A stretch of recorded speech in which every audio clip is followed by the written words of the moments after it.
Hey guys, it's me, Sandy Skeleton. Hi guys, it's me, Frisk. So today we are going to be reacting to a bit of backstory and that a human seeing each other as humans by its Igsan's Guard Protective Videos. So yeah, well, let's just get into this.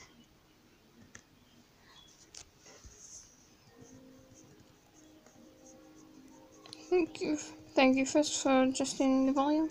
Welcome, Sans. Wait, timelines? Oh yeah, timelines. That's weird.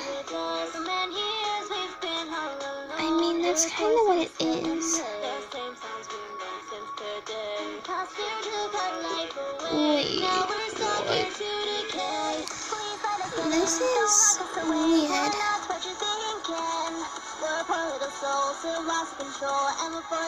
Yeah, you can't really tell anyone about that.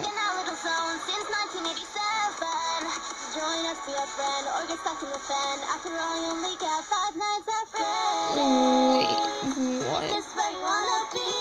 Oh my god.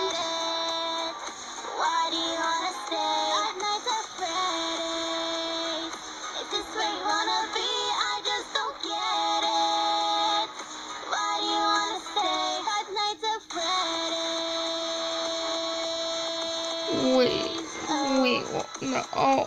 Oh my god. Sam, I'm gonna watch this.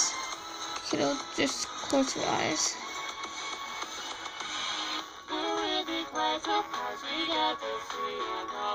You should have looked for another job. You should have said to this place goodbye. It's like there's so much more. Baby, you've been in space before.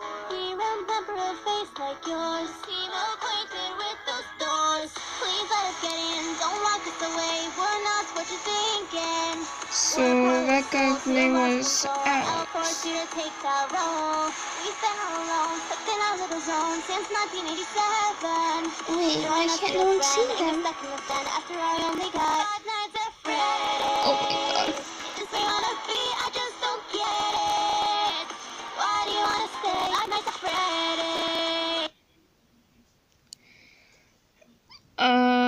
So first, do you think we have time to do another video?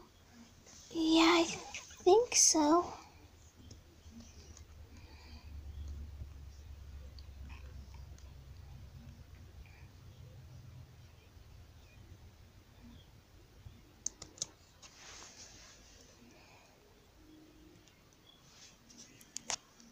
So we're going to try and do some of this video. It's what it was Gus's final experiment. This is by, the Underlab. Yeah, it's by Underlab. So let's just get into this.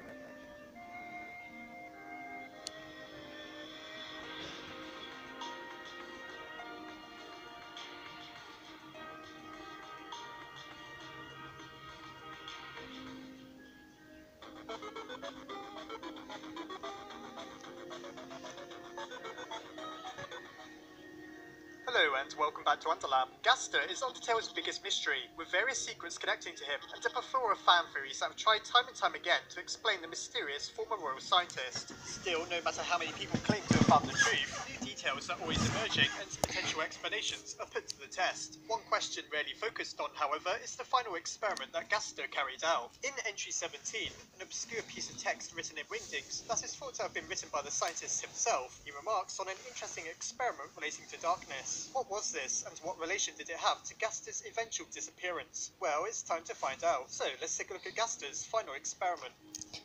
Okay.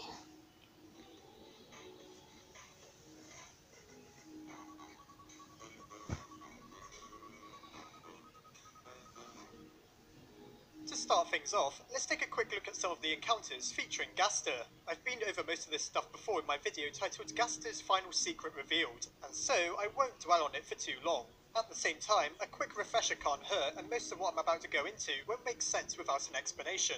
Gaster is the former royal scientist who was replaced by Dr. Alphys when he was shattered across time and space. We discover this by talking to grey NPCs throughout Hotland, which only appear when an internal value within the game's files, known as fun, is set to a certain amount. I've talked more about that in my video called The Secret Meanings of Words in Undertale, so be sure to check that out if you want to know what exactly fun is. Another grey NPC found within Waterfall known as Gonakid seems to be referring to Gaster when he explains that his deepest fear is to not exist, which is certainly something that appears to be afflicting the former royal scientist. Finally, there's Entry 17 itself. Entry 17 is found within a room only accessible by altering the game's files, and here we're shown a jittering message written in wingdings as a disturbing and distorted voice reads to us. Translated, it speaks of how darkness is growing, while Gaster asks what two unknown people think, after he mentions his next experiment seems very interesting. At this point the game crashes before we're able to learn anything more. This is the experiment I refer to as Gaster's final experiment, as I believe it ties into why he vanished and was never seen again.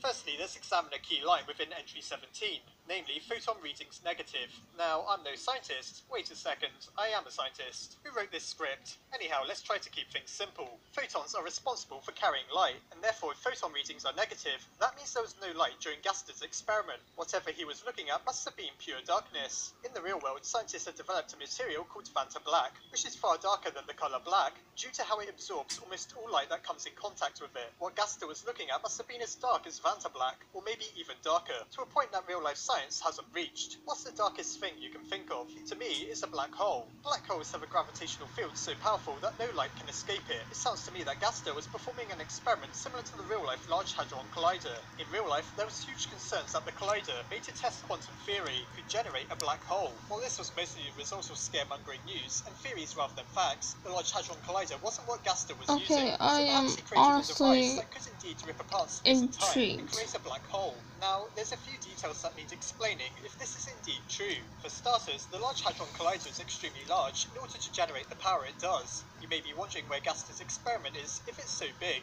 Well, look no further than the core. While the core's primary function is to generate what's called magical electricity for all of monster kind, I don't see why Gaster mightn't use it as a particle accelerator as well, in order to test any theories he may have about quantum physics. Where exactly Gaster was when conducting his final experiment is a mystery, though we do know where the machine that triggered his shattering is located. In Sans' secret workshop, only accessible by an excess of time travel. We see the remains of a broken machine that's been covered up with a blanket. When we accept the clear link between Gaster and Sans, for example, the Gaster blasters that Sans uses, it doesn't seem like a stretch at all to suggest that Sans was one of the characters whom Gaster was referring to when the experiment took place. After witnessing the real scientist be sucked into oblivion, the machine was broken, and so Sans must have taken it back with him in order to attempt to fix it. With him, he seemingly brought the original schematics for the device, which are written in strange symbols that are likely wingdings. Therefore, Sans brought back with him the machine that's enabled the core to generate what were potentially black holes. This also explains the quantum physics book Sans has, that's disguised as a joke book. It's clear to be the subject, as he tries to work out how the former royal scientist could be saved. However... Okay, so close, but we have to go. Bye.